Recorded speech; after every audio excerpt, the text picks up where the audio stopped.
Welcome to the Alcohol Free Life podcast, brought to you by thesoberclub.com. I'm Janey Grace. This is for you if you've quit the booze or you'd like to, or maybe you're just sober curious. I'll bring you tips and motivation without any judgment, and there'll be inspiration from experts, quit-lit authors, and sober heroes.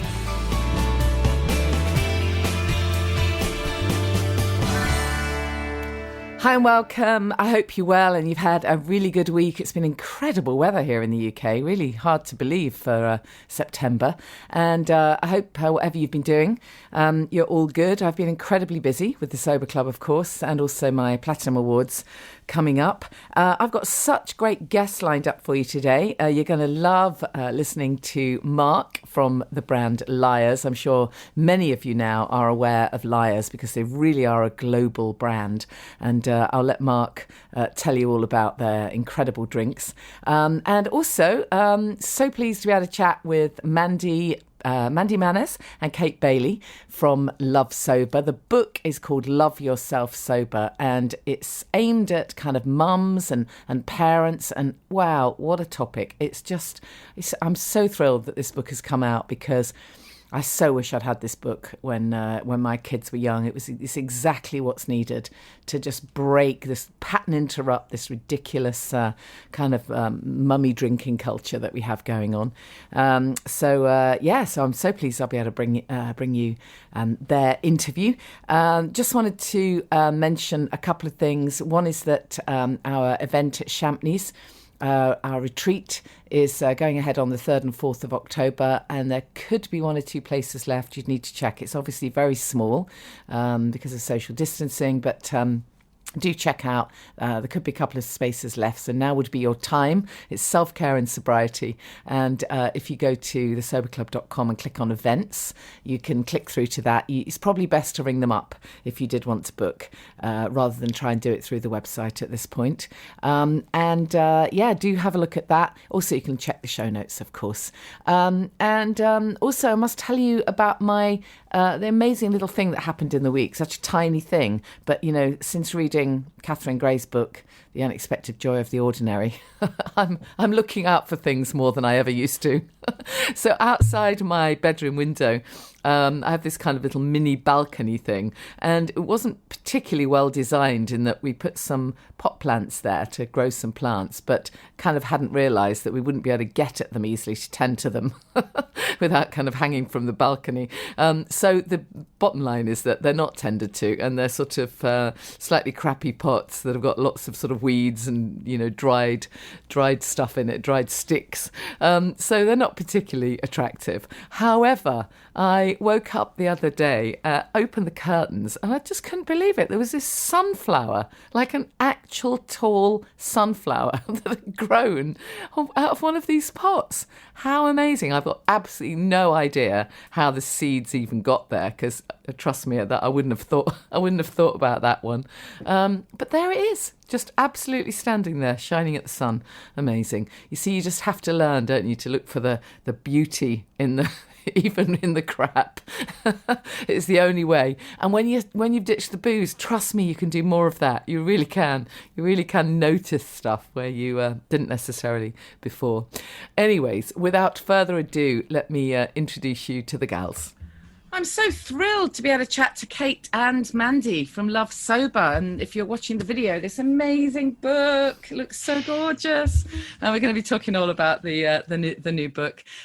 Mandy, let's start with you. Tell us a little bit about your story, and then we'll ask Kate about hers, and then we'll get into stuff about the great new book. Yeah. Well, I think my story's pretty normal, I'd say.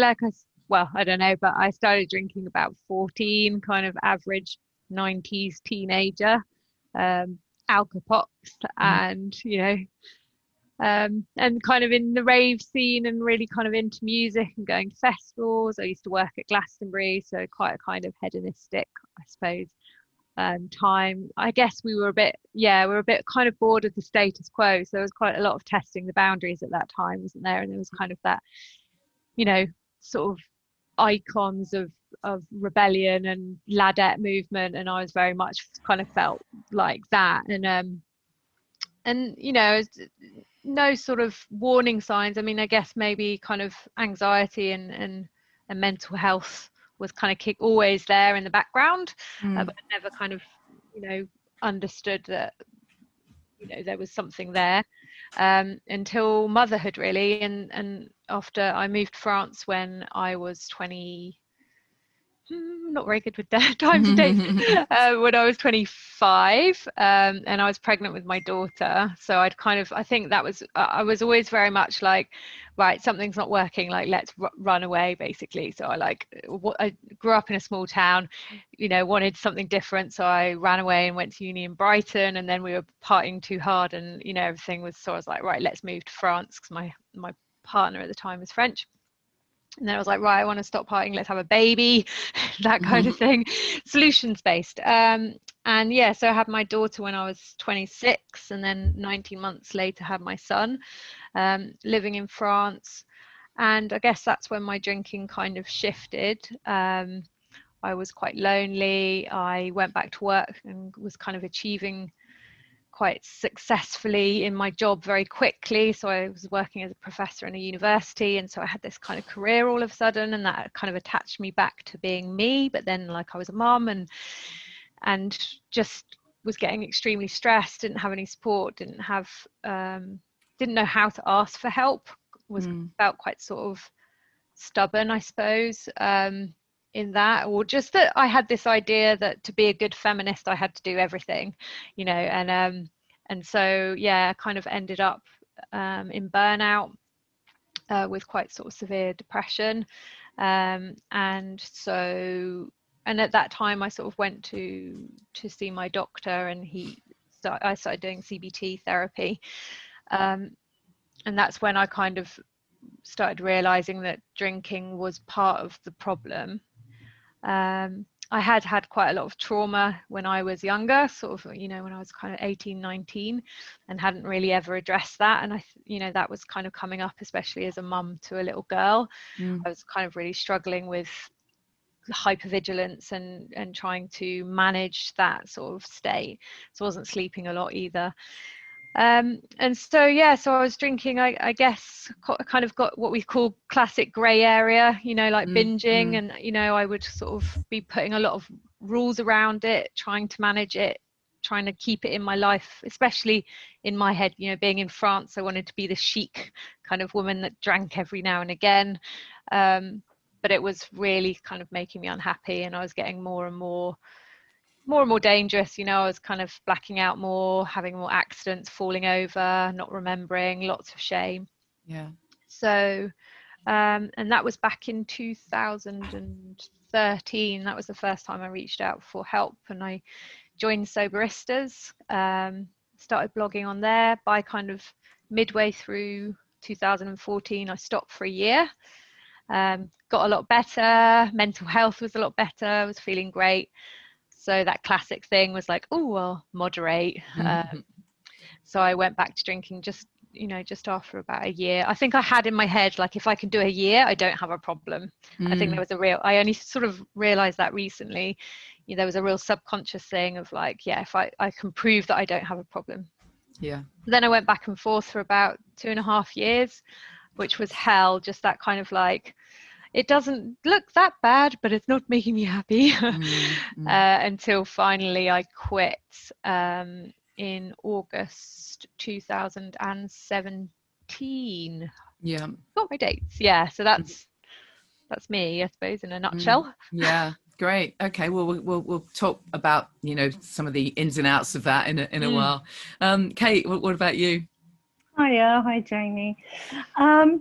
Yeah, I'm a little bid older than Man, so when she was doing her teen thing, I was sort of doing my 20s thing in London, and I'd kind of progressed from sort of drinking snakebite and black, down the Polly in the mosh pit, in the 80s. And then suddenly it was like my whole life was sponsored by Blossom Hill. It was like watching Friends, coming home. I was working in the media, and I was having a whale of a time sort of on the outside. But inside, I think something that had stemmed for me again, I'm going to sort of make some kind of TV reference, which was when I was a teenager. My mum had divorced my dad and married my stepfather, and it was that Hyacinth Bouquet on Keeping Up Appearances was on the TV. That very sort of, you know, net curtains twitching and everyone trying to look kind of respectable, but behind the scenes, people not being very happy.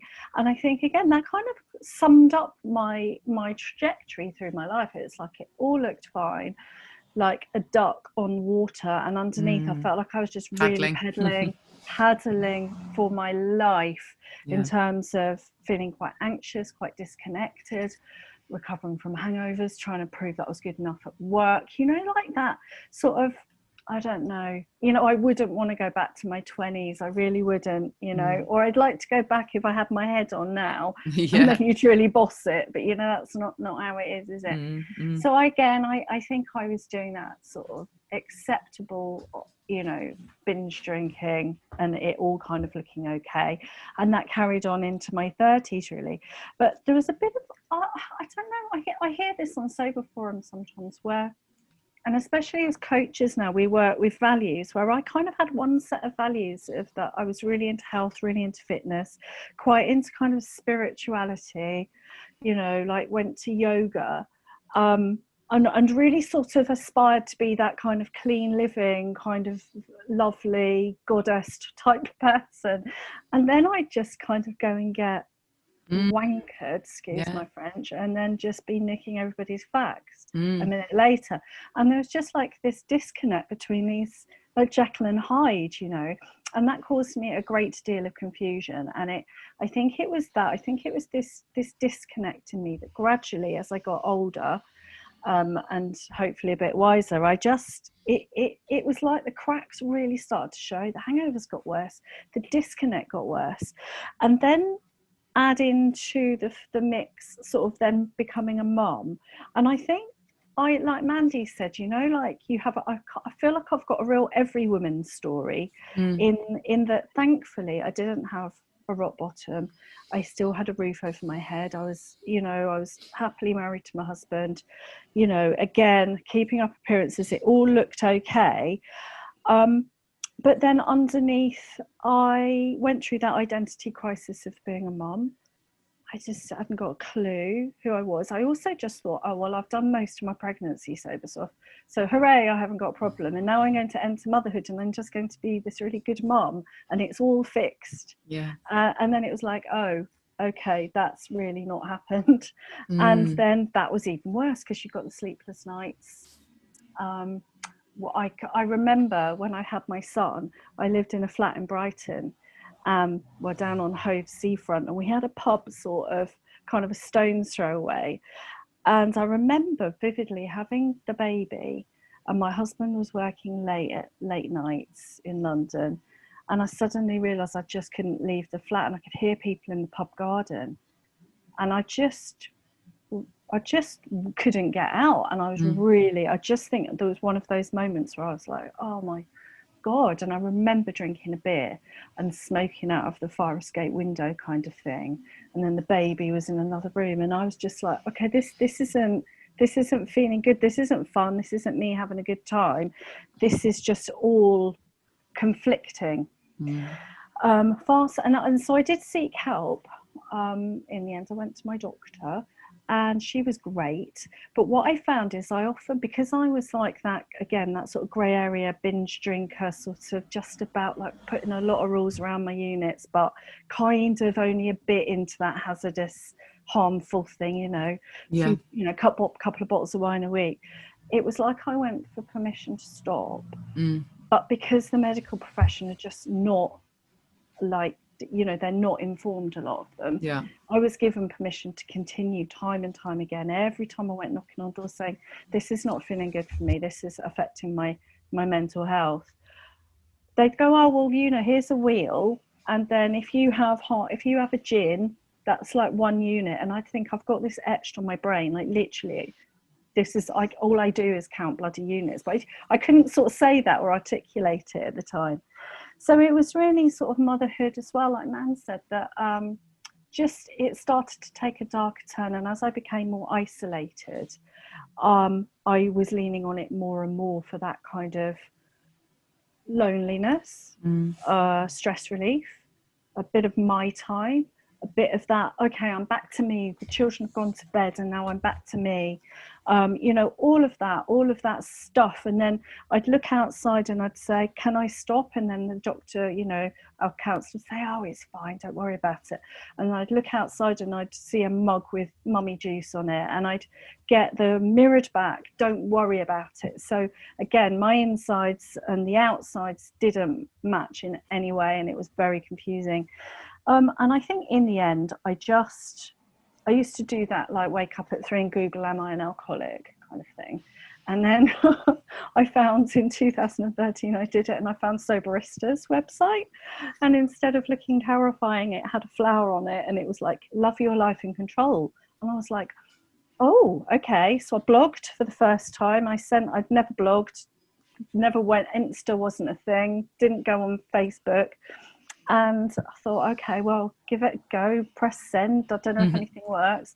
And in the morning, I woke up and I had 8 replies from people just saying, other women saying, like, we get you. My blog was just very much like, I've never lost my driving license, but this isn't working. And all of these voices came back and said, yeah, me too. And that was the first time I'd ever had that echoed back at me, ever. And I stopped that night, having never made it past 3 weeks apart from pregnancy, for a year. That was it. Like Mand, being that grey area drinker, and one of almost like the first of the kind of out of the stable in those very early years, there wasn't really that ongoing support. And I think in my head, I'd set a year as well. Yeah. So I went back, and then a couple of years later stopped. So my sober date now, I stopped in 2016, so I'm 4 years alcohol free now. I'm feeling so much better. Yeah, fantastic. And I love the fact there's so much we can talk about, but I really love the fact that, I love your title, Love Yourself Sober. It's just perfect. And I love the fact that you've made this book, as it says on the tin, a self-care guide to alcohol-free living for busy mothers. So what is it with this thing of motherhood and drinking? Because as you guys know, I've spoken about it a lot. It was exactly the same for me, that my drinking ramped up. I never had a rock bottom either, but my drinking definitely ramped up when the kids were young. And I thought that was my self-care.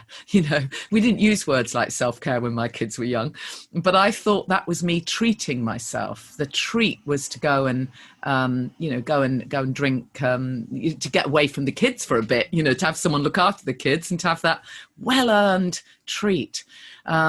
So, I don't know which of you want to answer this, but when did this, maybe we should take it even back a step. And I know Claire Pooley, author of The Sober Diaries, often talks about, I think she spoke in her TED talk about how if you go way back to kind of, 50s, 60s, women per se didn't really drink. It's only when we got that kind of baby sham marketing coming in that women started ramping up in the drinking. And then you mentioned, Kate, both of you mentioned the kind of the hedonistic days when you're drinking because you're in the media or your advertising career or whatever the hell it is you're doing.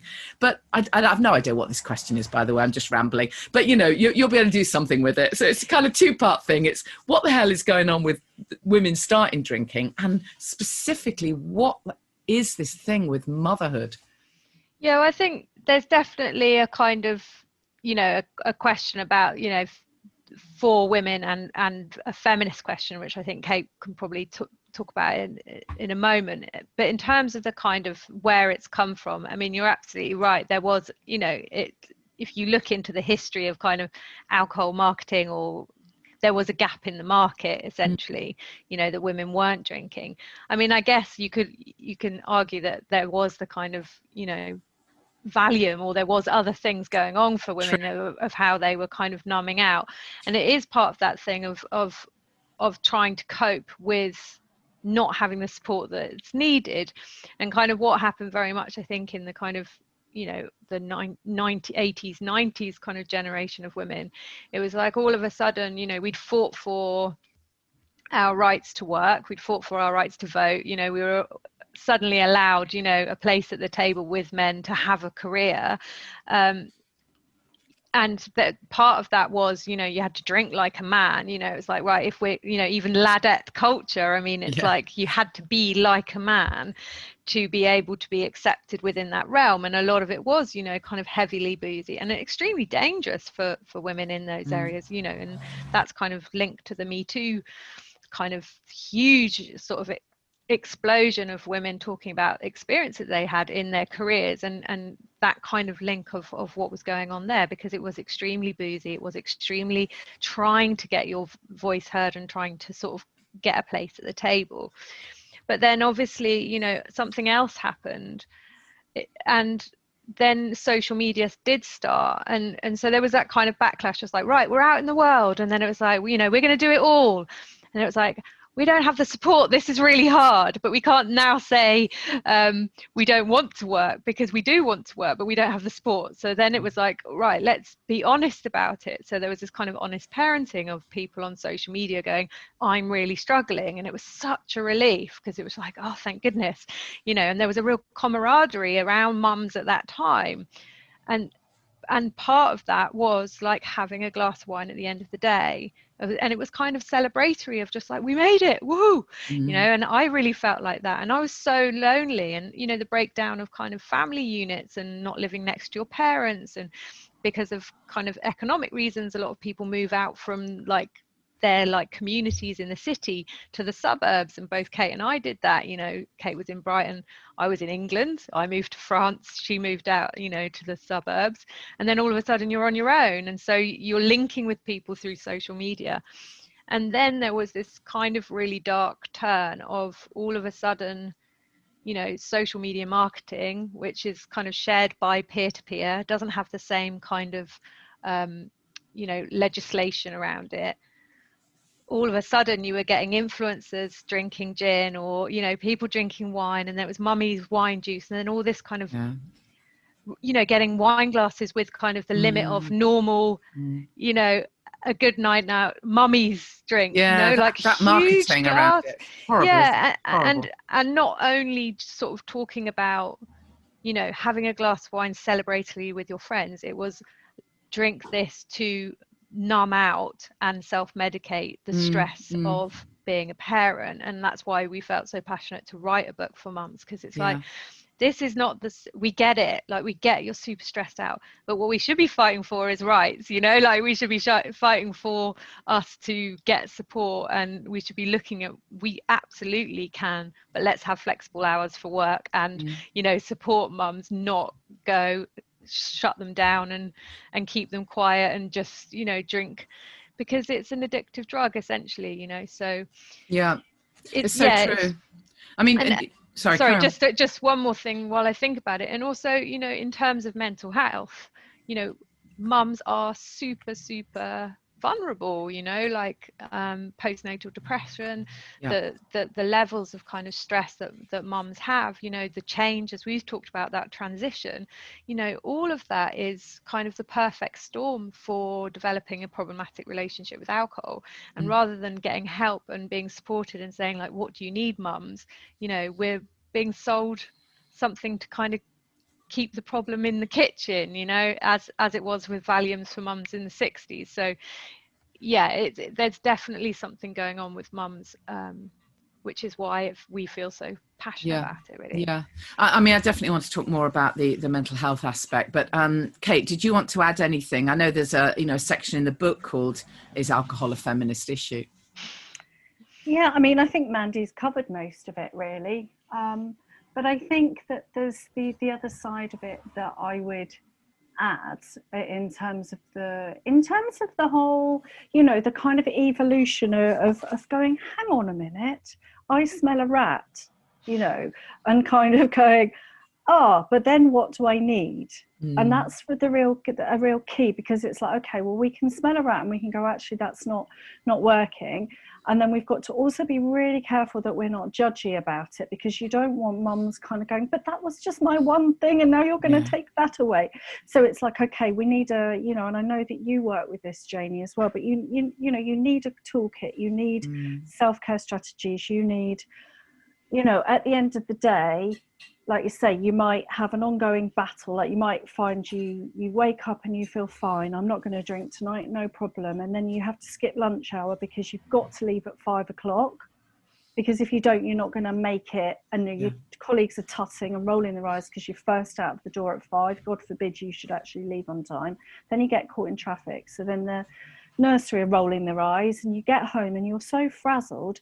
And actually, so you need a hell of a lot of stuff at that point. Like you say, we need flexible working. We need, you know, maybe we need some kind of financial support so that if during those key times you don't both have to work to put a roof over your head. That's just my opinion.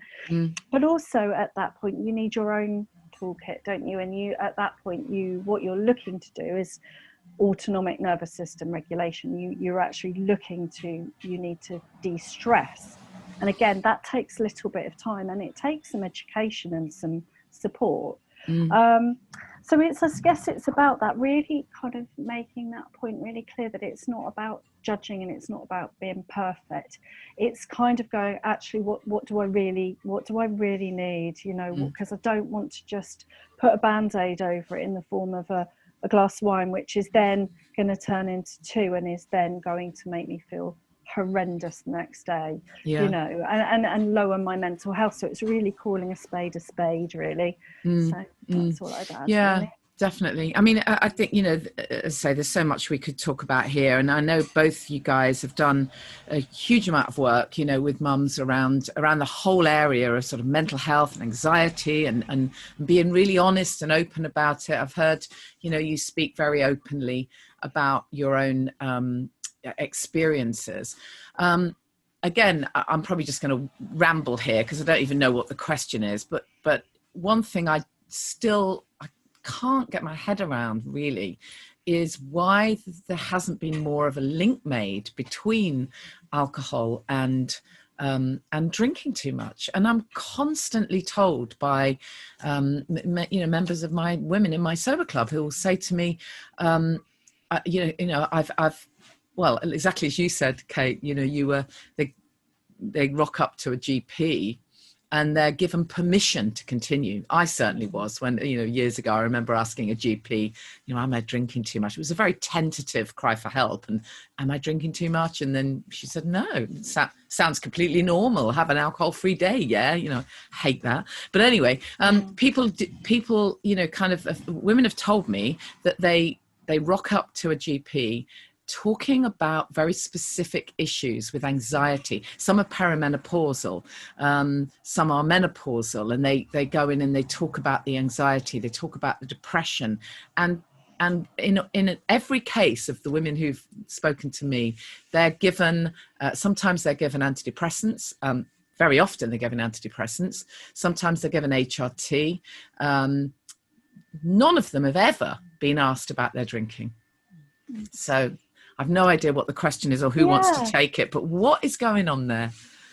Well, yeah, I'm quite interested in this. We were talking to someone about this recently, weren't we? I can't remember who it was, but it was sort of that kind of signposting within the NHS in the UK, and you either get signposted down a mental health route or you get kind of signposted down a kind of an addictions route, and they don't really talk. They're starting to talk to each other.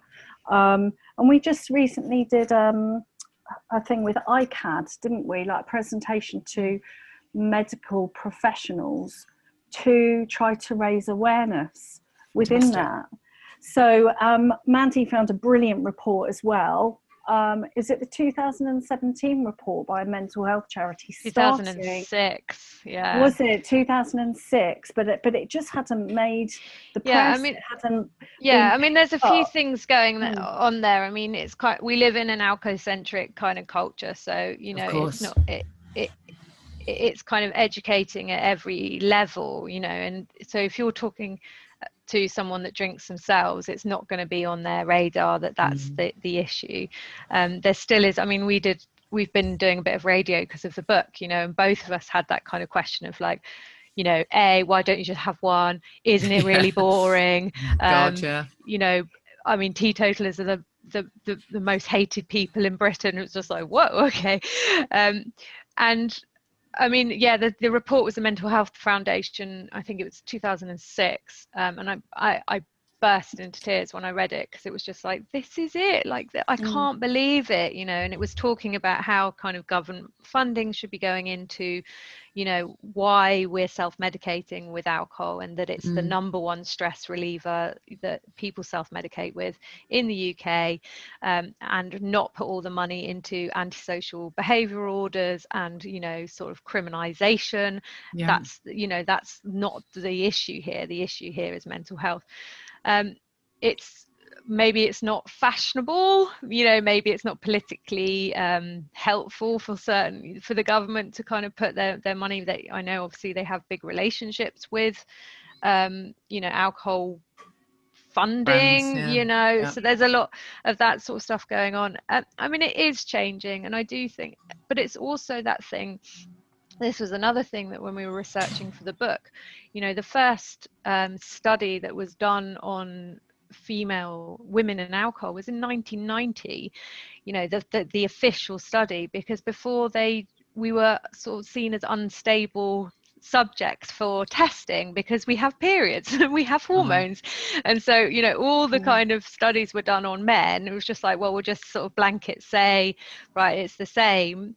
And actually we don't have, you know, we don't have I don't know what it's called, but we don't have an enzyme in the blood that breaks down alcohol in the same way as men. So we actually don't, you know, alcohol does something different to us than it does to men, but we only started to find that out in the 1990s. So, you know, hopefully, and us being open and doing the things that we do, and you as well, Janey, you know, hopefully this will continue to change, and more women in high powered jobs will, you know, be able to say, look, actually, you know, my workforce have hormones and perimenopause and menopause, and all that needs to be part of the well-being plan of our employees, not just kind of like just pretend it doesn't exist. I mean, it doesn't mean that we can't do things very well, we absolutely can, but when we always say, it's like respect the ebb to boss the flow, you know, like women can be super highly kind of productive, that then sometimes you need a down day too. You know?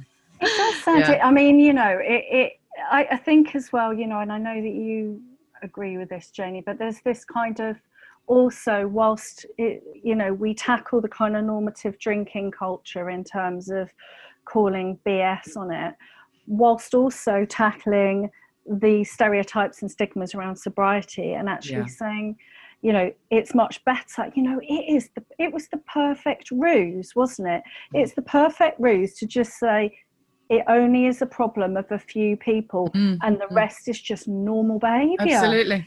And it was like, that is genius.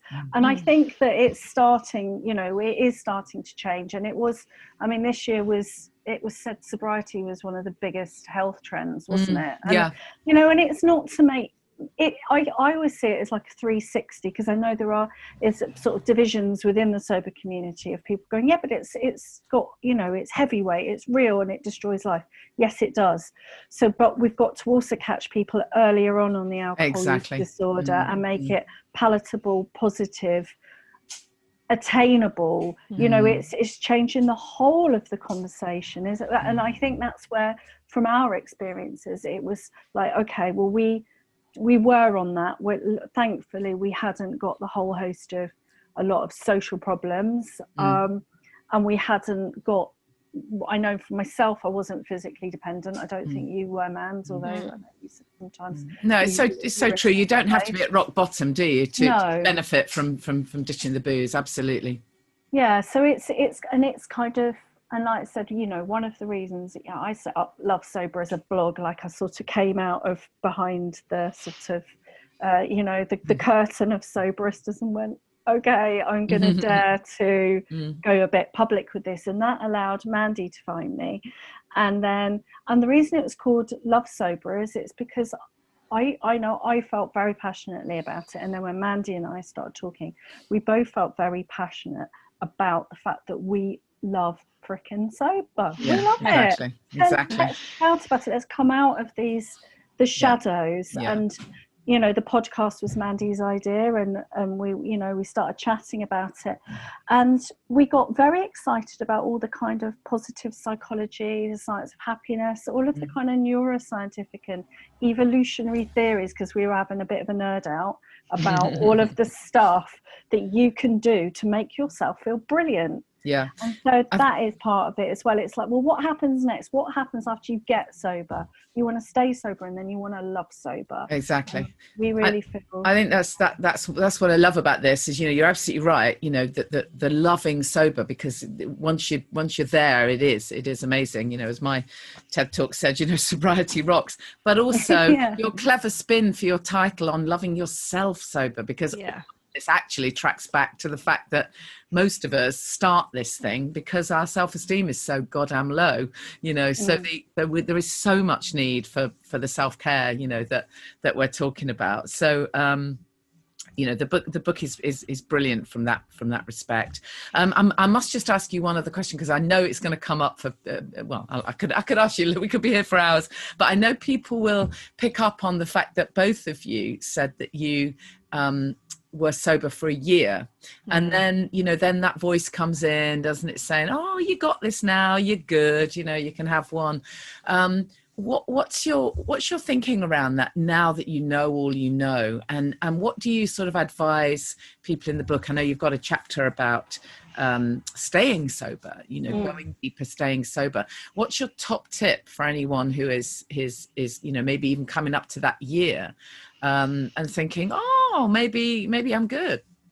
What would you like to say, Mel?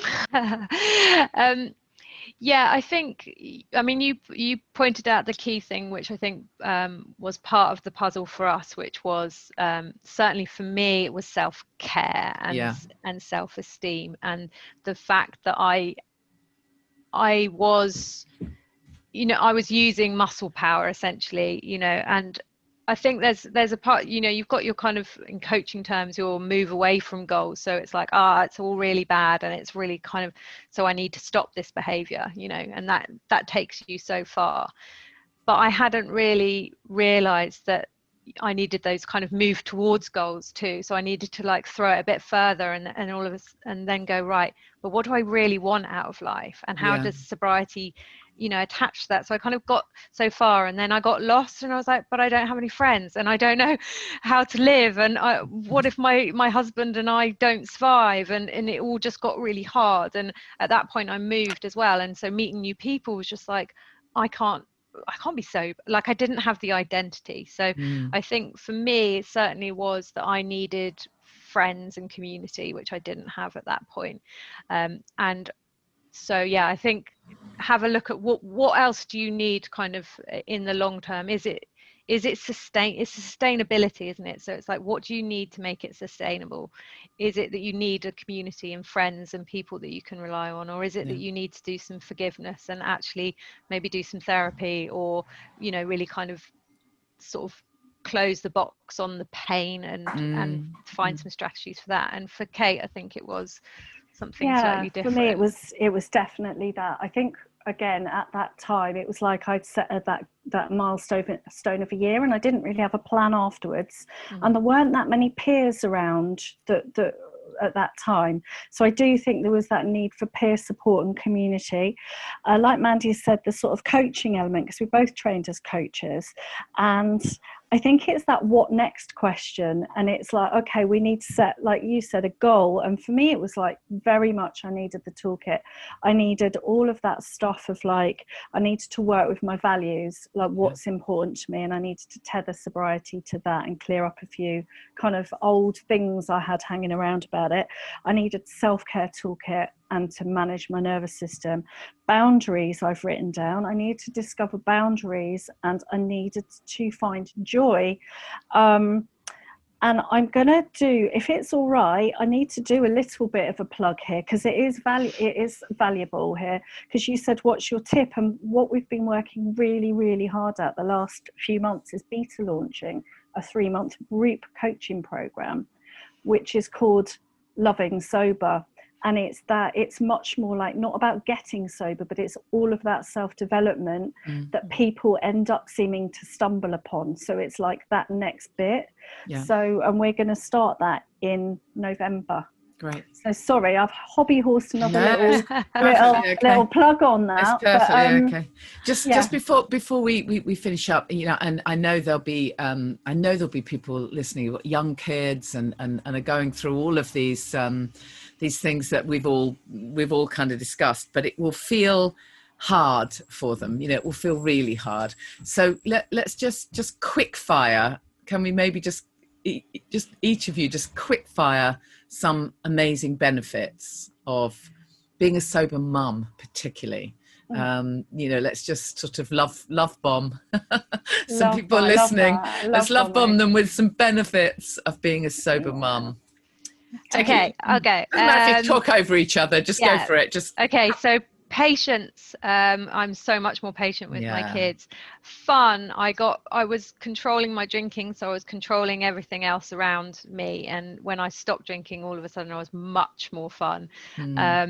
No shame. Safety, like if they're sick in the night, I'm there. I can drive them to hospital. That was massive. That makes me feel really, really proud of myself.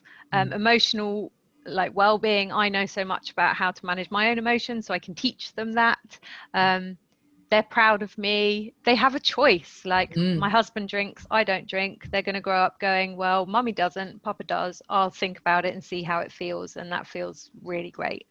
Go Kate. And I feel like, I suppose my major one is that I feel like I'm not wasting a single moment. I'm not rushing through everything to get away from them at the end of the day. I've got much more of a sort of a balance, so that, and I just get those moments, I don't, when you don't miss them, and I really, really love that, and I feel that sort of present to enjoy the good bits, and I feel, it's not always easy, so that's not a bright sparkly thing, but I got resilience now to deal with the troublesome stuff, and I just think, honestly, sobriety just throws up.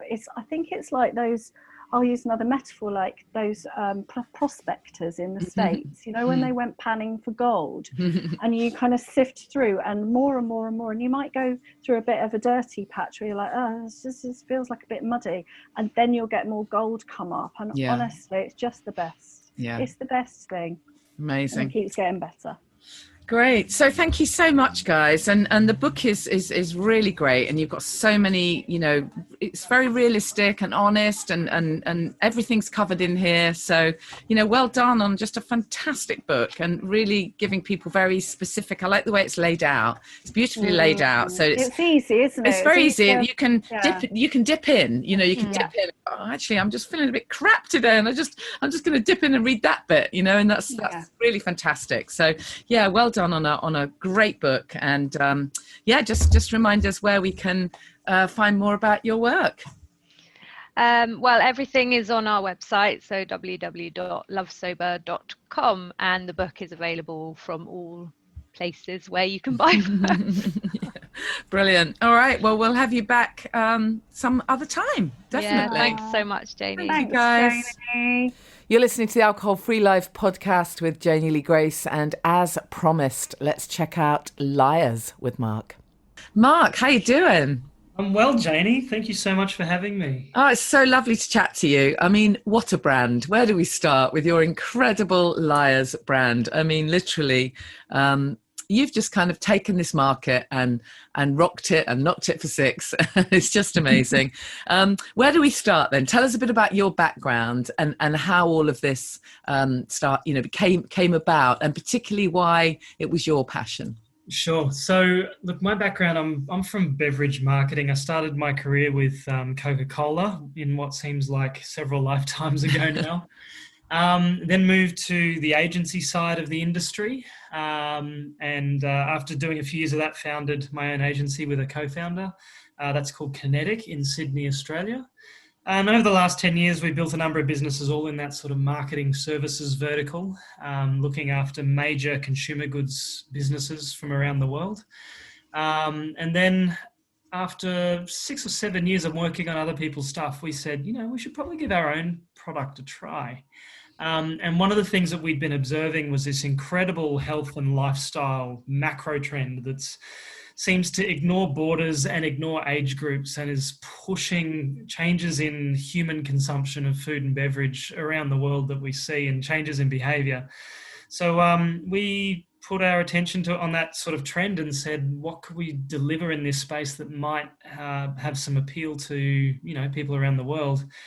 And we landed on this idea to do a non-alcoholic spirit. And this was back in 2015, 2016, and recruited a whole bunch of friends into the project, including a good friend of mine who's a master sommelier, David Murphy. And I told him, hey, I need some help with getting the flavors right on a project. He said, what project's that? And I told him it's non-alcoholic spirits. And he laughed and he laughed and he laughed and he said, there's no such thing. And I said, well, do you mind coming to Germany with me and working on the product? And he says, of course not, as long as we can stop by the Moselle. So we ended up engineering our products over the course of a sort of 2 to 3 year development period. It was launched in July of last year, and we're now available in 13 countries, soon to be over 30 by the end of this calendar year. Wow. The team's 35 people, that'll soon be over 50. And it's been an extraordinarily and blisteringly fast sort of growth for our business, and as well as the category more broadly. And tell us about the name, because there's a lovely story behind it. Yeah, it's you can probably hear in my accent, of course, I'm Australian. So I'm not quite Steve Irwin Australian accent, but it is. I do have some telltale signs. But myself and my co-founder Carl, we're both from Queensland, but the name Lyres comes from the Australian lyrebird. So I guess an analogue for the UK is the mockingbird. So it can recreate or mimic the bird song of any bird that it hears in its natural environment. It's part of its defense as well as its mating mechanism. It can also mimic human sounds, so chainsaws and mobile phones and car alarms. There's a lovely little David Attenborough segment on YouTube if you want to look up the lyrebird. So for us, being a brand of 13 non-alcoholic spirits that were designed to mimic the flavour, the bouquet and the mouthfeel of the originals, we thought that would be a lovely little mascot. So the lyrebird sits at the top of our brand, and you can see that in the neck label of our product. But in order to name the brand, we shortened it. Instead of calling it lyrebirds, we called it Lyres. And we thought that was a cheeky little thing to call a brand that was based on mimicry. And we liked the fact that people who consume the product might have a little secret with the bartender. So we wanted people to ask for the drink that they've always known and loved, like given that you're a Brit, I'm sure you've had a G&T or two in your time. So we wanted people to ask for a Lyres G&T or a Lyres Old Fashioned or a Lyres Negroni. And that would be the language we were hoping that would become synonymous with the non-alcoholic category. A Lyres version of their favourite drink. Yeah, absolutely. And what's been amazing is that you have even managed to be right up there competing and winning against conventional alcohol. I loved hearing that story. Yeah. Tell us it again. I mean, it's just so cool. Yeah, that's a real, and thank you. Being cheeky Australians, we try and ignore rules wherever possible. So yeah, we entered a number of our products into a whole bunch of global blind tasting spirits competitions. And the one that sort of broke through was it's called the SomCon, and the judging panel's 8 sommeliers and 4 industry journalists. And it was a blind tasting, and a number of our products ended up picking up medals.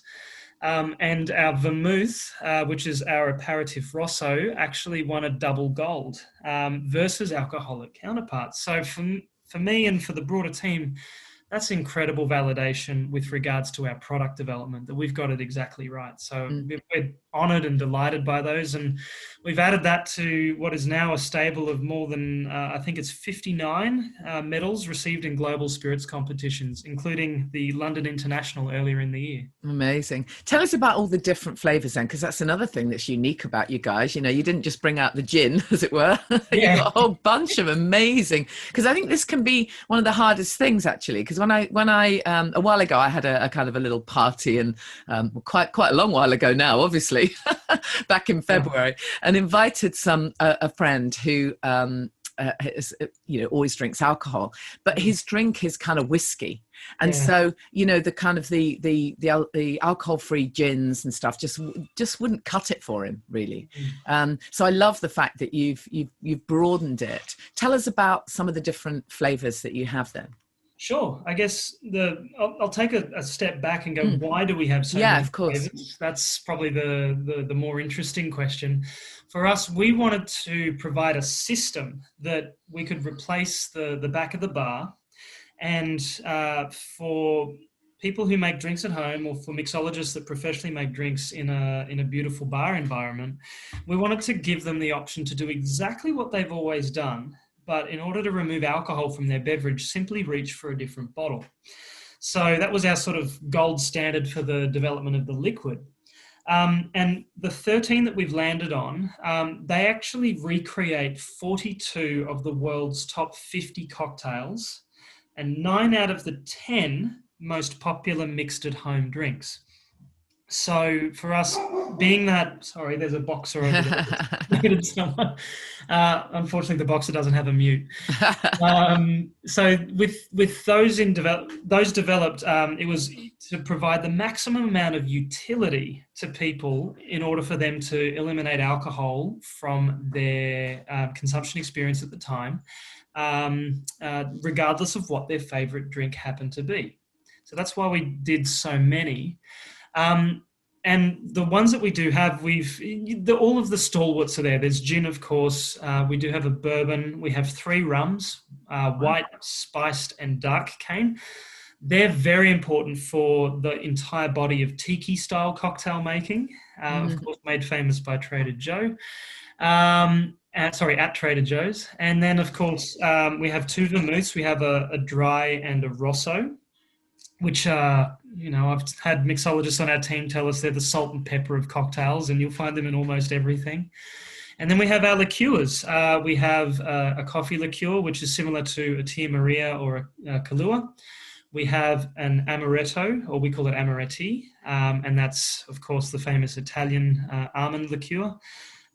We have a absinthe, of course, which is my never-ending joke on the world, that I could create a non-alcoholic absinthe.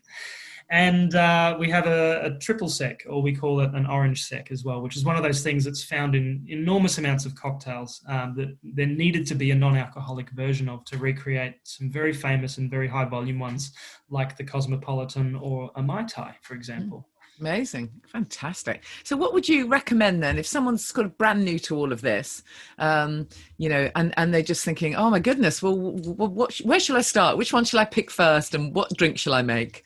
Do you have any top tips? Yeah, for sure. So look at what you consume presently. If you're a bourbon and cola person, or if you're a gin and tonic person, buy the corresponding non-alcoholic spirit and then mix it up the way that you normally would. That's a really interesting introduction into the brand. And then you can compare non-alcoholic spirits versus the real deal. If the non-alcoholic spirit and that taste and that occasion and that moment is replacing the place where alcohol would normally live, and you still want all of those things but without the alcohol, that's a big tick. And then what we've noticed is when people have that moment, they then start to get curious. And I think our brand's been responsible for creation of an entire generation of at-home mixologists, where people get more and more curious about what the flavors are that they can combine, and what is mixology, and how do I go from being a home cook into being a liquid chef, and away you go. So I'd say start at what you know, and then broaden out your experience from there. Great. And just a word about the ABV. I know that there's always so much confusion because the labeling is different in different countries, but just explain to us what Lyres is, and for anyone who's brand new to it, what this kind of 0.5% thingy means. Sure. So, look, alcohol is a natural part of life. Wherever you combine yeast and a source of carbohydrate, you're going to find alcohol. There's some on your skin right now, Janey, where yeast from the atmosphere has landed on your skin and it's eating dead skin cells. Nice. Gross, but this is the world we live in. So other common places that you'll find alcohol is in a loaf of bread. there's alcohol there. You'll find it in orange juice when you buy it from the supermarket, and you'll also find it in kombucha. So there's a global standard for something considered a non-alcoholic drink, and that's 0.5% ABV. So that's a World Trade Organization standard. And then you've also got different interpretations of that in a number of different markets. But for most markets in the world, 0.5% ABV or less is considered a non-alcoholic beverage. So the entire Lyres range falls below that magical 0.5% ABV mark. As do most non-alcoholic spirits on the market out there. They all have trace amounts of alcohol due to their manufacturing process. But as I understand it from some people that are very well qualified in gastroenterology and nutrition, what's interesting is that your stomach tends to destroy any of these trace amounts of alcohol before it crosses into your bloodstream and turns it into sugars. So, that's excellent. Thank you. Thank you for explaining that. It's good to have it explained again. So what are your hopes for the brand? I mean, obviously, as you say, the growth has been absolutely amazing. It's so well received. People love it. What's going to be for the future? I mean, I'm guessing as more and more bars start to open up again, hopefully we're going to find it in more bars in the UK as well. Yeah. So look, we think it's already in close to 1,000 bars in the United Kingdom. Great. Which is brilliant. So the team there's done an incredible job. But our ambition, we're very, very quickly working on being available globally. So like, a bottle of Coca-Cola or a Mars bar you want, or McDonald's, you want to be able to have a consistent product available in all global locations. And that's really important so we can then build a global brand, which is undoubtedly our ambition. In order to do that, there's an enormous number of challenges. We need to comply the product. There's different legislative requirements around making a non-alcoholic beverage product in all of the different markets. We need to translate all of our labels, which has been incredibly fun. And I had a magical moment seeing our first back label in Dutch, which was really cool. It's not something that I expected to see, but it's one of those interesting moments where you go, oh, wow, we really are doing this. And then, of course, setting up the manufacturing all the global locations in order to support the local markets, and then recruiting team members to sell into all the local markets. So there's an enormous amount of work to do.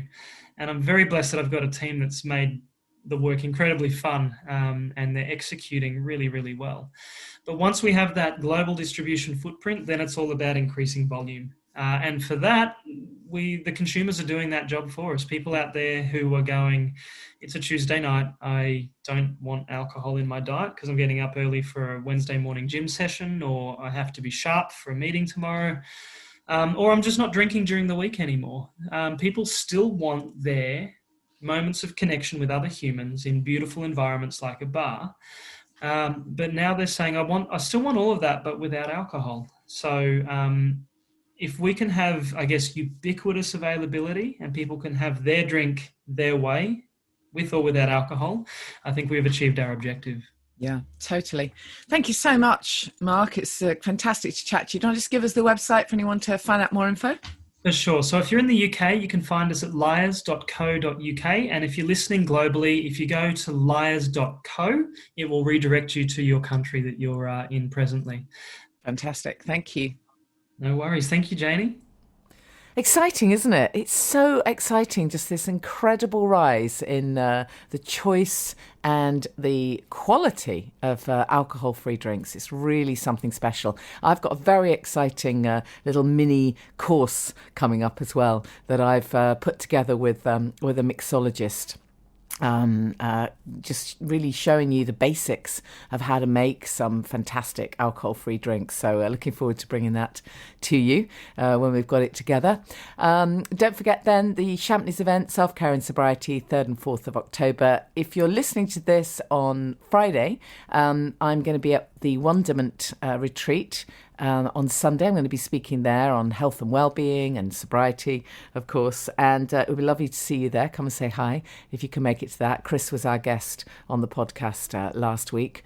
And of course, as always, please rate and review the show if you enjoy it. Please follow me on social media, on Instagram and Facebook and Twitter. It's at Janey Lee Grace. And do check out my show on UK Health Radio as well this week. You can just go to ukhealthradio.com. My show there is called Natural Health and Sobriety. And this week I'm interviewing Andy Coley on NLP. I'm sure you've heard me talk about NLP. I think we've had them on the podcast. But anyways, NLP is neuro-linguistic programming is just such an amazingly helpful tool if you're trying to change your behaviour, which many people listening to this will be, even if it's not ditching the booze. Perhaps you've already done that. But if you're trying to, even just change the way you do certain things, maybe you know that you're quick to anger, or you get upset about things that are really not worth getting upset about, and it can really help you in your personal life. So check out that interview that I did with Andy Coley on NLP. That's on UK Health Radio. And as I say, follow me on social media. Don't forget to let me know if there's anyone that you'd like me to get on the podcast. I can always give it a go. Got some great guests coming up. I'm so lucky to get these amazing guests. I really am, and I'm super, super grateful for it, I can tell you. Really, really chuffed that I can get these amazing people to come and chat to us. Often people will record some exclusive stuff for the Sober Club as well. So we're building up an amazing library of incredible expertise.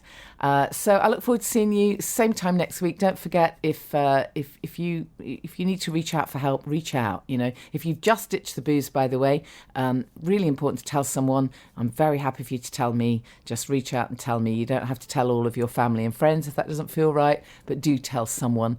Obviously, it won't have escaped your notice the news stories this week about the massive increase in drinking due to lockdown. It's been driving me bonkers, actually, because I've seen so many news stories and they're suggesting that people fill in these little quizzes, how much are you drinking, etc., and is it harmful, and all of that. And wouldn't it be great if there was a total spin on that, and instead of just constantly pushing out this fear and making people feel really stressed, how about some positive stories? Like the one I had in the week, my bonus podcast, someone who did manage to crack the booze during lockdown, or a positive approach for people who are reading all this stuff and thinking, oh my God, that is me, and I don't know what to do. How about some stories in the press about the absolute joy of ditching the booze and how incredible life is once you've done it, and then that would inspire people to make a change. Anyways, reach out for help if you need it, is what I'm trying to say. Don't suffer in silence. There are so many of us that have been through this. We know what you're going through. So if it's the right time for you to make a change, then absolutely do it now. Look forward to seeing you same time next week. Thank you for listening to the Alcohol Free Life podcast, brought to you by the Sober Club. Please rate and review. And if you want support, accountability and inspiration, and you want to live your best life without the booze, check out thesoberclub.com.